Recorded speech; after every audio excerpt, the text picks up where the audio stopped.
On Friday morning, March 19, 1982, guitarist Randy Rhoads was talked into taking a joyride in a single-engine airplane on a day off from Ozzy Osbourne's Diary of a Madman tour. The 5-minute flight would mark the final moments of Rhoads' 25-year-old life. In this video, we're going to take a look at the tragic death of Randy Rhoads. This is a story of how a few bad decisions by a bus driver killed Randy Rhoads and marked one of the music industry's most needless deaths.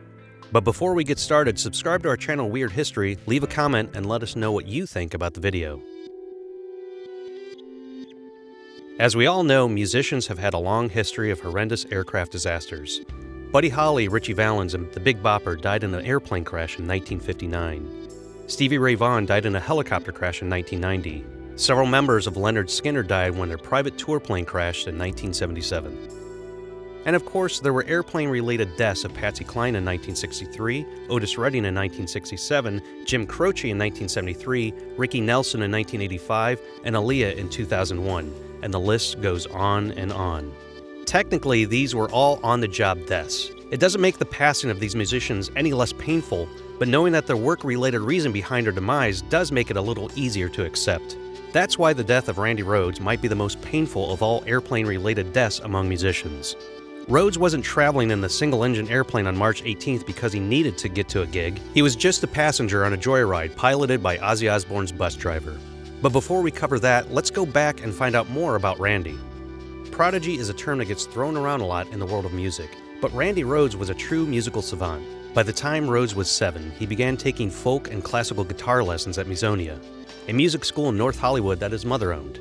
By his early teens, Rhoads had surpassed his guitar instructor, and he had already formed several bands while he was in high school. When high school became a distraction from his budding music career, he graduated early so he could spend time teaching guitar and gigging around Los Angeles at night. In 1972, a 16-year-old Rhoads formed the band that would eventually become Quiet Riot.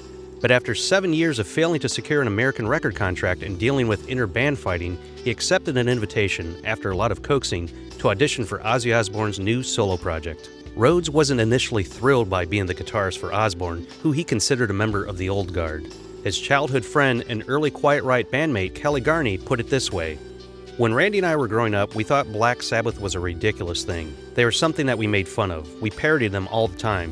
We thought they were just funny. We thought they were a joke." To say Randy Rhoads saved Ozzy Osbourne wouldn't be entirely false.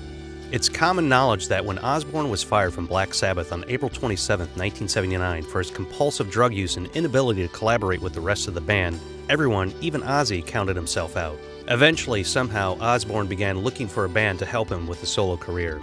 After a brief audition in front of a wasted Osbourne that left Rhoads as confused as it left him frustrated, Randy flew to England, where he'd eventually co-write and record Blizzard of Oz in 1980 and Diary of a Madman in 1981. Within 2 years, Randy Rhoads reshaped Ozzy Osbourne's sound and revived his career. By March 18, 1982, after a concert in Knoxville Civic Coliseum, Osbourne was officially halfway into his 6-month-long Diary of a Madman tour, and according to live reviews, every gig had been a sold-out success. Even the show in Des Moines, Iowa a few weeks earlier, where he bit the head off a live bat, only strengthened Osbourne's legend. On March 19th, Osbourne had scheduled a day off, so the crew's plan was to drive south overnight from Knoxville, Tennessee on Interstate 75 to Leesburg, Florida. In Leesburg, they'd make a stop at Jerry Calhoun's tour bus dealership to fix the failing air conditioning unit on their tour bus. The scheduled day off also meant Osbourne was free to drink, so he immediately started knocking back alcohol on the bus during the 9-hour drive to Florida, which frustrated Rhoads, who rarely drank and never touched drugs. According to his 2011 biography, Osbourne recalls the final thing Rhoads said to him on the bus that night about his excessive drinking: "You'll kill yourself, you know, one of these days." As Ozzy, his band, and his crew pulled into Calhoun's property early on Friday, March 19th, the agenda for the day was simply to recuperate and find someone to fix the air conditioning. Jerry Calhoun's Florida property was huge. Besides housing his tour bus sales and leasing company, the grounds included Calhoun's mansion and a private airfield, which he called Flying Baron Estates Airport. By all accounts, Osbourne and his entourage were planning on spending the day on Calhoun's property.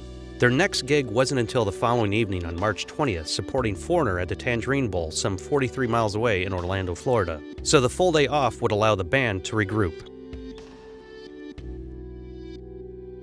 Ozzy and his crew arrived at Calhoun's property pretty early in the morning, a little bit before 9 a.m. While Ozzy, Sharon, his manager and fiancée, and bass player Rudy Sarzo slept in, Rhoads and several other crew members exited the bus, stretched their legs, and explored the grounds.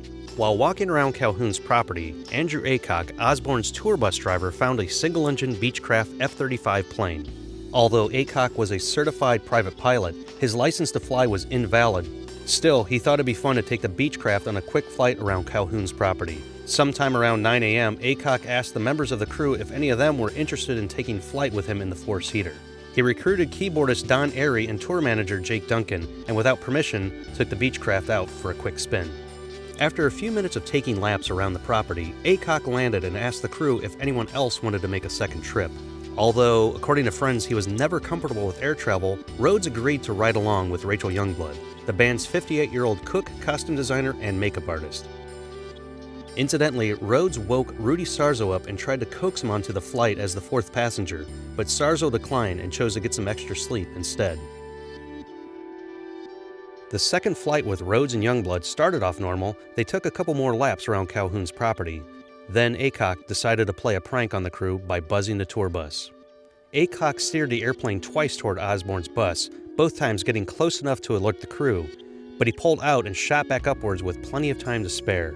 On his third attempt, Aycock drove the Beechcraft towards the tour bus and banked off at a 45-degree angle. The airplane's lower wing grazed the coach just enough to rip it off, sending the rest of the Beechcraft hurtling into a nearby tree. The airplane sheared off the top of the tree, causing it to tumble in the air and into the garage of Calhoun's mansion. According to Osbourne's autobiography, the initial impact of the bus caused Rhoads and Youngblood's head to crash through the plane's windshield, killing them instantly. The one-wing airplane burst into flames on impact. Half of Calhoun's mansion burnt to the ground, and all three bodies were burnt beyond recognition. Rhoads was identified by personal jewelry, while Aycock and Youngblood were ID'd with dental records. Sharon Osbourne was asleep on the bus and awoken by the crash.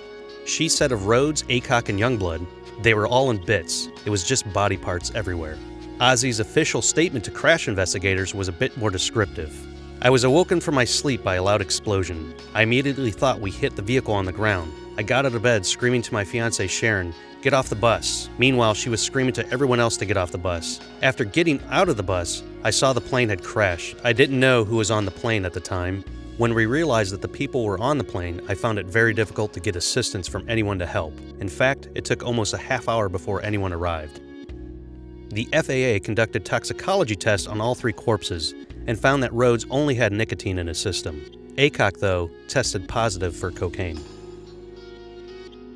Ever since the crash, there have been rumors regarding Aycock's state of mind, and whether his actions were a byproduct of drug-fueled recklessness or something more sinister. It wasn't reported at the time, but Aycock's soon-to-be ex-wife was present during the crash. According to witnesses, Aycock's estranged wife appeared at one of Osbourne's previous shows on the southern leg of his tour, and insisted she ride with the band to Florida. The theory is that Aycock saw his estranged wife standing nearby as he was buzzing over Osbourne's bus, and in a snap decision, he attempted to scare her with the wing of the airplane on his third attempt. In Rudy Sarzo's 2016 autobiography, he states that Osbourne's keyboardist Don Airy and drummer Tommy Aldridge were the only two witnesses of the crash. Sarzo also stated that Airy and Aldridge told him that they saw a struggle in the cockpit between Aycock and Rhoads right before the crash. Was Rhoads trying to stop Aycock from a reckless maneuver? Was Aycock intentionally trying to scare his wife while they were going through a messy divorce? There were no cockpit recordings, so we'll never know what happened that day. But the cocaine in Aycock's system and the fact that he hadn't slept in 24 hours definitely played a factor in the death of Randy Rhoads. At the time of his death, Rhoads already decided to leave Osbourne's band once his contractual obligations had been fulfilled. While Rhoads was on friendly terms with Osbourne, he was fed up with his boss's debauchery and unstable and confrontational behavior. According to Sharon and Ozzy Osbourne, a deal was struck with an unhappy Rhoads. He would record "Speak of the Devil" and then leave the band. He was planning on dropping out of the world of rock for a while to pursue his degree in classical guitar at UCLA. Of course, those plans were cut short.